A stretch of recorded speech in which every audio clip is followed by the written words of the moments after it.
जैसे भगवान को प्रकट करने के लिए सभी लोगों ने प्रार्थना किया था। तो वैसे प्रार्थना में भी इस तरह की प्रार्थना नहीं हो कि हम तो बचें या बाकी तो सब भगवान के जैसे काफिर हैं। ये कौन सी प्रार्थना?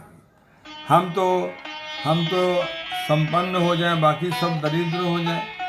हम तो हथियार लड़ा करके हथियार बेचें और बाकी लोग भीख मांगे। ये कौन सी प्रार्थना हुई, कौन सी पूजा हुई? महात्मा गांधी ने एक जगह लिखा है कि किसी ने पूछा कि जो आए इस देश में, दुनिया में ईसाई धर्म के लोग, उन्होंने धर्म का प्रचार किया, दवाइयाँ दी। बोले नहीं, वो किया तो, लेकिन वो बहुत बड़े विषाक्त उनका प्रचार था। तो लोगों ने कहा ये क्या बोल दिए बापू आप? उन्होंने कहा कि वो हमारी संस्कृति की अवहेलना और उसमें बुराइयां बतलाकर और लोगों को उससे अलग करते थे और अपना बना करके उनको अपने धर्म में, और हमारी अखंडता को, हमारी दिव्य जो संस्कृति है उसको, और हमारी जो सारी अमूल्य बहुमूल्य धरोहर है, अनुपम धरोहर, उसको लांछित करते थे और उसको ढकते थे। वो कब से धार्मिक हो गए? हम ही तो धर्म प्रचार के लिए, गौतम बुद्ध गए थे धर्म प्रचार के लिए, हमारे ऋषि गए। हमने किसी की संस्कृति को लांछित नहीं किया। हमने किसी को ये नहीं कहा कि राक्षस है। हमारे तो हनुमान गए लंका में, अंगद गए, उन्होंने भी नहीं कहा। उन्होंने कहा कि नहीं, सही रास्ता है कि राम जी की पत्नी आप लौटा लीजिए, क्षमा मांग लीजिए, आपको दे देंगे, गलती तो हुई है आपसे, कोई बात नहीं है, आप चलेगा। गलती होती है, किससे गलती नहीं होती है, आप जाइए। ये नहीं कहा कि आप सबसे बुरे आदमी हैं। अंतिम समय तक समझौता। तो हमारी जो प्रार्थना है भगवान से, सर्वे भवन्तु सुखिनः सर्वे सन्तु निरामया। सभी तो भगवान के ही परिवार के हैं। कोई गोरा है, कोई काला है, कोई नाटा है, कोई लंबा है, कोई विद्वान है, कोई मूर्ख है। यही तो है। तो सबके हृदय में ईश्वर कण कण में व्याप्त है, हृदय में व्याप्त है। तो सभी का भला हो, सभी उन्नत हो, सुंदर हो, प्रेम से रहें, एक दूसरे के साथ मिल करके सामना करें। तो हमारे यहाँ प्रार्थना सबसे बड़ा, ईश्वर की प्रार्थना। जब कोई काम नहीं चले, कोई नहीं बस चले, कहीं नहीं लगे, अंधकार से प्रकाश मिलेगा, तो भगवान की शरण में जाना चाहिए। और वो सबसे बड़ा कोट है, सब बिना भेदभाव का, बिना किसी दूषण का, बिना किसी दुर्गुण का, वो सबका अपना है, माता पिता है, भाई बंधु है, और वही संसार का आदि है, वही संसार का पालक है, वही इन बीमारियों को भेजने वाला है और वही उनको मिटाने वाला है। इसीलिए भगवान के विष्णु सहस्त्र नाम में 1000 नाम लिखे हैं, तो उसमें एक नाम भगवान का सुखद है, सुख देने वाला है। एक दुखद है, दुख देने वाला।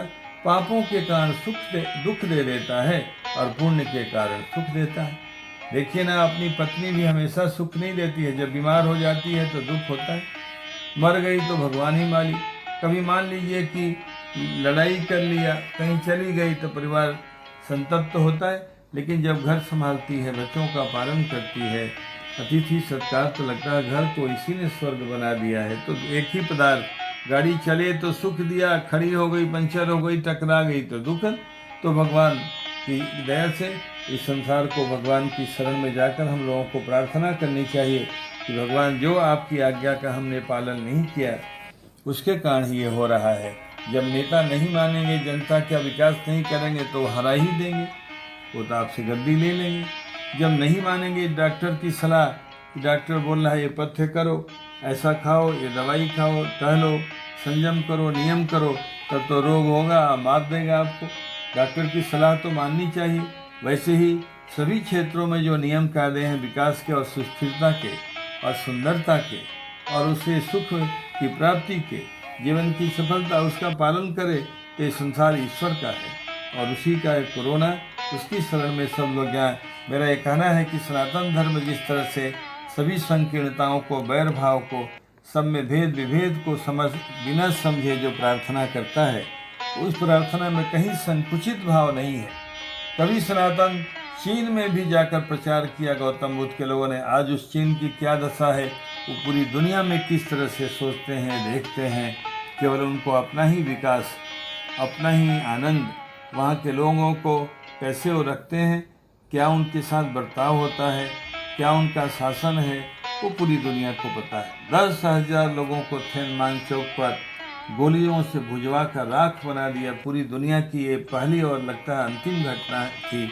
आज तक छात्रों पर इतनी गोलियों की वर्षा नहीं हुई। क्या है? कुछ नहीं, मानवता की बात। और भगवान की दया से यही ऐसे ही जो विकसित राष्ट्र हैं उनका एकमात्र काम है कि कैसे लोगों को लड़ाना और अपना हथियार बेचना। कोई ना भाई, ना बहन, ना अमुक, ना कोई मर्यादा, सब ऐसे ही घूम रहे हैं कुत्ते बिल्ली के जैसे। फिर क्या होगा ईश्वर के राज्य में? ये ईश्वर ने इस संसार को बनाया है कि लोग प्रयास करें और हमारे जैसे हो जाएं। जैसे मैं आनंद का समुद्र हूँ, सुंदरता का समुद्र हूँ, सबका अपना हूँ, किसी से विद्वेष नहीं है, किसी से पक्षपात वाला प्रेम नहीं है। मैं सबके लिए भलाई सोचता हूँ और करता हूँ। उसका उदाहरण है कि सबके आँखों नाकों में ऑक्सीजन पहुँच रहा है। सभी के लिए पानी पर्याप्त है, सभी के लिए आकाश खुला हुआ है, सभी के लिए प्रकाशक हमारे पास सूर्य है, चंद्रमा है, ग्रह नक्षत्र तारे हैं, और सबके लिए पृथ्वी है। उस पर चलिए, खेती करिए। तो इस तरह से हमें ईश्वर के नियंत्रण में रहकर और जीवन जीने का अवसर भगवान दें और हम इस विपत्ति से दूर हों।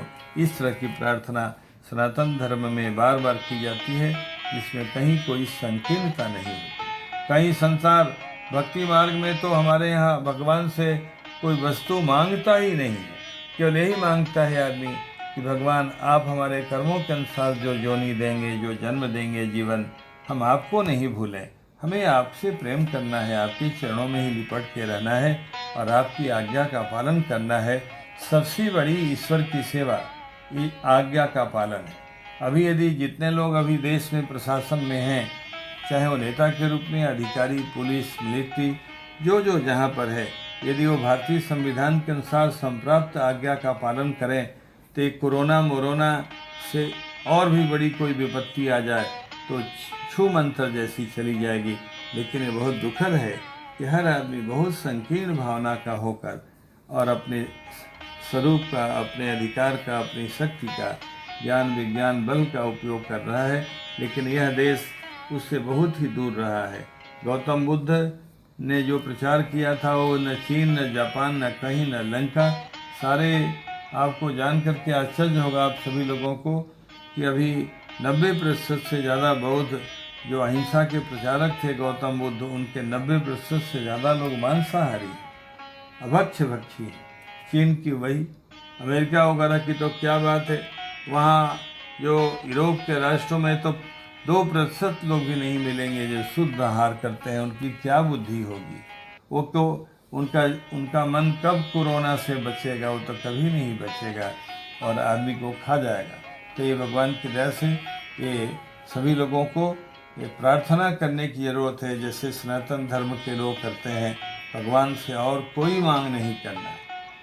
कहते हैं कि आप क्या, हम आपकी प्रार्थना करेंगे, उपासना करेंगे, बस हम आपके चरणों में गिरे हैं, आप उठाइए, हम आपके हैं और हमें अपनी सेवा में लेकर हमारे जीवन को सार्थक करिए। ये प्रार्थना जरूर सब लोग मिल के करें।